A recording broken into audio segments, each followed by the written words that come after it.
చింతించదన్ లోకరక్షైకారంభకు భక్తపాలనకళా సంరంభకున్ దానవోద్రేకస్తంభకు కేళిలోల విలస దృగ్జాల సంభూత నానాకంజాత భవాండకుంభకు మహానందాంగనాడింభకున్ శ్రీ కైవల్య పదంబు చేరుటకునై చింతించదన్ ఆపదామపహర్తారం దాతారం సర్వసంపదాం లోకాభిరామం శ్రీరామం భూయో భూయో నమామ్యహం. పలికెడిది భాగవతమట పలికించడివాడు రామభద్రుండట నే పలికిన భవహరమగునట పలికెద వేరుండుగార పలుకగనేలా. జై శ్రీరామ్. మిత్రులారా, మన శ్రీమన్ మహాభాగవతాన్ని పోతన్న గారు మనకు అందించినట్టుగా విబుధ జనుల వలన విన్నంత కన్నంత తెలియవచ్చినంత తేటపరిచినట్లుగా మనం భాగవతాన్ని శ్రవణం చేస్తున్నాం. మన భాగ్య విశేషం శ్రవణమాసం. ఇవాళ విశేషించి గోదాదేవి అంటే ఆండాళ్ తిరునక్షత్రం. ఆమె తులసీవనంలో శ్రీవిల్లిపుత్తూరులో ఆవిర్భవించినటువంటి మంగళప్రదమైనటువంటి మంచి రోజు ఇవాళ. అంతేకాకుండా మన వామనావతార ఘట్టాన్ని వింటున్నాం. వామనుడు బయలుదేరి బలిచక్రవర్తి యొక్క యజ్ఞవాటికకి వేయించేశాడు. వస్తూనే ఆశీర్వచనం చేశాడు బలిచక్రవర్తికి. స్వస్తి జగత్రయీ భువన శాసనకర్తకు స్వస్తి అన్నాడు. స్వస్తి జగత్రయీ భువన శాసనకర్తకు హాసమాత్ర విధ్వస్త నిలింబ భర్తకు ఉదార పద వ్యవహార్తకున్ మునీంద్రస్తుత మంగళాధర విధాన వికర్తకు నిర్జలీ గళన్యస్త సుపర్ణ సూత్ర పరిహర్తకు దానవ లోకభర్తకున్ స్వస్తి అన్నాడు. మహానుభావ, నీవు ముల్లోకాలని కూడా శాసించేంత వాడివి, భువన శాసనకర్తవి, నువ్వు జగత్రయానికి కూడా నువ్వు బాగుండాలి, నువ్వు క్షేమంగా ఉందువుగాక, సుఖంగా ఉందువుగాక. అవలీలగా దైవేంద్రుని వెలవెలాపోయేటట్టుగా చేసినటువంటి మనగాడివి నువ్వు, పెద్ద పోస్ట్లో ఉన్నటువంటి వాడివి, మునీంద్రుడికి ప్రశంసలు నీవు అందుకున్నటువంటి శుభప్రదమైనటువంటి యాగ కార్యాలతోటి నిరంతరం కూడా విహరించేటటువంటి వాడివి. అంతేకాదు దేవతా స్త్రీల యొక్క మెడలో ఉండే మంగళసూత్రాలని తుంచి పారేసినటువంటి వాడు నువ్వు. రాక్షసుడి కాబట్టి రాక్షస చక్రవర్తి కదా. సమస్త లోక సార్వభౌముడా నీకు శుభమవుగాక అన్నాడు. ఆ రకంగా దీవించినటువంటి వామనుడు కరచరణాలతోటి మానవాకారం ధరించినటువంటి పెద్ద వేద రాశిలాగా బలిచక్రవర్తి ముందు నిలబడ్డాడు. జడలు కట్టినటువంటి జుట్టు, దండం, ఛత్రం, కమండలం ధరించి ఉన్నాడు. సంఖలో భిక్షపాత్ర వేలాడుతూ ఉంది. ఆయన ముఖం చూద్దామా అంటే చంద్రబింబంలాగా మహాచక్కగా మార్దవంగా సుఖంగా సంతోషంగా ఉంది. అప్పుడు ఆయన కొన్ని చతురోక్తులతో నటించాడు. సూర్యభగవానుడి కిరణాలతో కప్పబడి వెలవెలాపోయినటువంటి ఇతర గ్రహాల మాదిరిగా ఆ బ్రహ్మచారి గారి ముందు ఆ భృగువంశ బ్రాహ్మణులంతా కూడా వెలవెలాపోయినారట. వాళ్ళంతా కూడా వాళ్ళు లేచారు, నిలబడ్డారు, వామనుడికి నమస్కారం చేసి ఆయన క్షేమాన్ని అడిగారు. మంచి మధురమైన మాటలతోటి ఆయన గౌరవించారు. బలిచక్రవర్తి వామనుడికి మొక్కి ఒక మంచి ఆసనం చూపించి, స్వామి అడు కూర్చోండి, వేం చేయండి అన్నాడు. ఆయన అడుగులని చక్కగా పాదాలని తడిపాడు, తుడిచాడు. తన ఇల్లాలు బంగారు కలశంతో తీర్థం తీసుకువస్తే ఆ రాక్షస సార్వభౌముడు ఆ అడుగులు కడిగి తడి తన యొక్క ఉత్తరీయంతో తుడిచిపెట్టాడు. ఆహా, ఏమి అదృష్టం ఇది! జటాజూటంలో చంద్రుని ధరించినటువంటి మహాదేవుడైనటువంటి శివుడు ఎప్పుడు కూడా ఏ గంగని తలపై ధరిస్తాడో అటువంటి వామనుడి కాళ్ళు కడిగినటువంటి నీళ్లను బలిచక్రవర్తి ఎంతో సంతోషించి మహాసంతోషంతో భావించి తలపై చల్లుకున్నాడు. ఆపోహిష్టామయో భవ అంటాం కదా. ఆ తర్వాత వామనుని కుశల ప్రశ్నలు వేస్తున్నాడు. నాయన, ఎవరి నువ్వు? ఏ ఊరి మీది? ఎక్కడి నుంచి వచ్చావు అని అంటున్నాడు.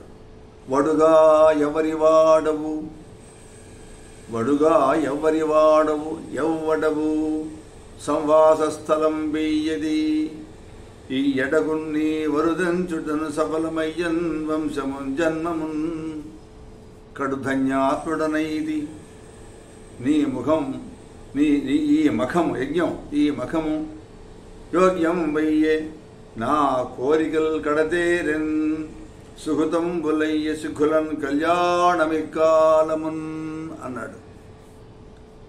మహానుభావుడా, వామనుడా, బ్రహ్మచారి, నీ పేరేంటయ్యా అన్నాడు. నువ్వు ఎవరబ్బాయివి అని అడిగాడు. నీ ఉండే ఊరేది అని అడిగాడు. ఇక్కడికి నువ్వు రావడం వల్ల నా వంశము నా జన్మము రెండు కూడా సఫలమైనాయ్యా. నేను చాలా పుణ్యాత్ముడైనాను. ఈ యజ్ఞం పవిత్రమైంది. నా కోరికలు చక్కగా నెరవేరినట్లే. అగ్నులు కూడా బాగా వేలు పడుతున్నాయి. ఎంత మంచి కాలమయ్యా, ఎంత మంచి రోజు ఇది. నీ శుభాగమనం వల్ల మనస్సంతా కూడా ప్రఫుల్లమైపోయింది అన్నాడు బలిచక్రవర్తి. సరే, ఎందుకు వచ్చామని అడిగాడు కదా. ఏం కావాలి అడగమన్నాడు. వరచేలంబులో మాడలో ఫలములో వన్యంబులో గోవులో హరులో రత్నములో రథంబులో విమృష్టాన్నంబులో అన్ని చెప్తున్నాడు. ఏమేం కావాలో చెప్పి.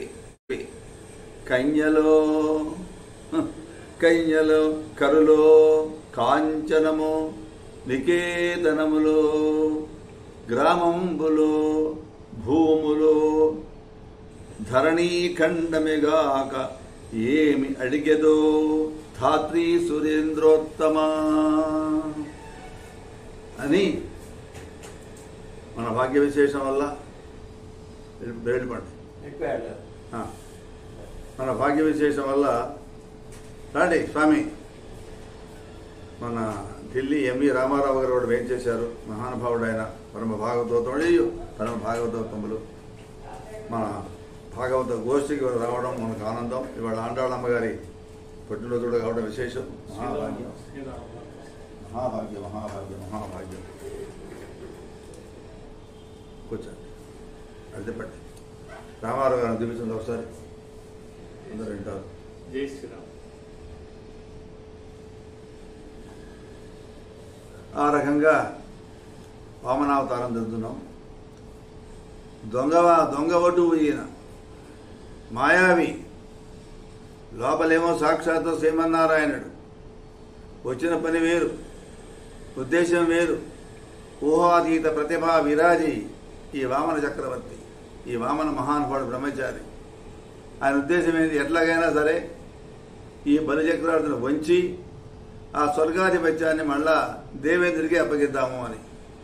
అందుకని ఆ మహానుభావుడిని సాధారణంగా గౌరవించాడు. రాక్షసులైనా కూడా మర్యాద పాటించేవాళ్ళండి. ఈవేళ మన మధ్య మనం చూస్తాం రాక్షసుల్ని. ఐశ్వర్యం రాగానే లేనటువంటి వాడిని లెక్క చేయరు, తక్కువ చూపు చూస్తారు. కానీ ఈవేళ చూడండి ఎంత బ్రహ్మాండంగా బలిచక్రవర్తి వామనుని గౌరవిస్తున్నాడు. నాయన, ఎవరివి నాయన నువ్వు? నీవెవరబ్బాయివి? మీ ఊరేది? ఎక్కడుంటున్నావు? నువ్వు రావడం నాకు చాలా ఆనందంగా ఉందయ్యా. నా జన్మ తపస్సంతా కూడా ధన్యమైపోయింది అని చెబుతూ అడుగుతున్నాడు. వరచేలంబులో మాడలో ఫలములో వన్యంబులో గోవులో హరులో రత్నములో రథంబులో విమృష్టాన్నంబులో కన్యలో కరులో కాంచనము నికేతనములో గ్రామంబులో భూములో ధరణీఖండమిగా ఆగయేము అడిగేదో ధాత్రీ సురేంద్రోత్తమ అని అడిగాడు. నీకేం బ్రాహ్మణంతా ఏం కావాలి నీకు? వరచేలంబులో మంచి కాస్ట్లీ డ్రెస్ కావాలన్నా, అంటే మంచి విలువైనటువంటి మేలైనటువంటి వస్త్రాలు కావాలా, రోకలు కావాలా, పండ్లు కావాలా, ఫలాలు కావాలా, పోనీ అడవిలో ఉండే సంపదలు కావాలా, వన్యంబులో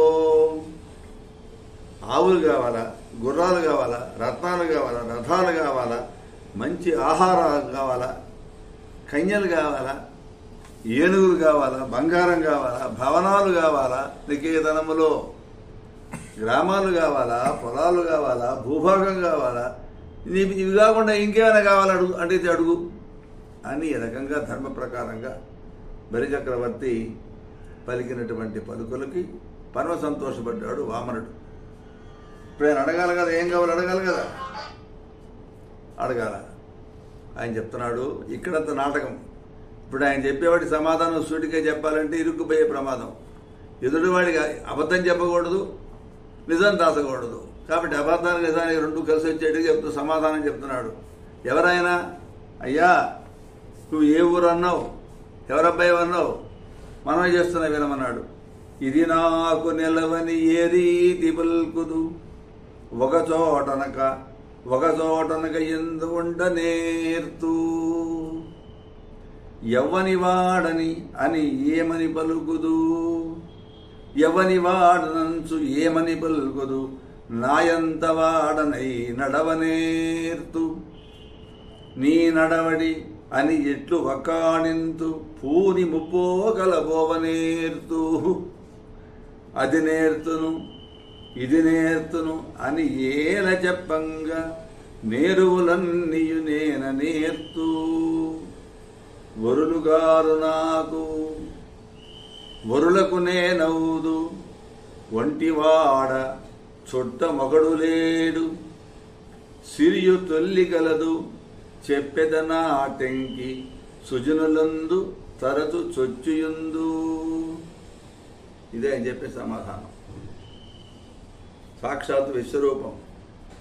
విశ్వం విష్ణు రుషత్కారో భూతభవ్య భవద్రభు భూతభృద్భావో భూతాత్మ భూతభావన. దీనికి ఆన్సర్ అది. ఏమని చెప్పమంటావయ్యా, ఏ ఊరిని చెప్పమంటావు అని, ఇది నా చోటుని చెప్పేది. ఒక చోట అనుకుంటా సర్వత్రా ఉంటాను నేను అన్నాడు. అంటే విశ్వం విష్ణు అంటే సర్వవ్యాపకుడు కదా. ఎవరికి చెందినవాడిని అని ఎడ చెప్పమంటావు నన్ను? నేను నా అంత వాడిని స్వేచ్ఛగా నడుచుకుంటూ ఉంటాను అన్నాడు. ఇది నా నడవడి అని ఎట చెప్పమంటావు నన్ను? పూనికతోటి 3 పోకడలు పోగలను. అధోలోకానికి పోతాను, ఈ మధ్య లోకంలో ఉంటాను, పై లోకానికి కూడా పోగలను. కాబట్టి 3 పోకడలు పోగల సామర్థ్యం నాకు ఉన్నదయ్యా.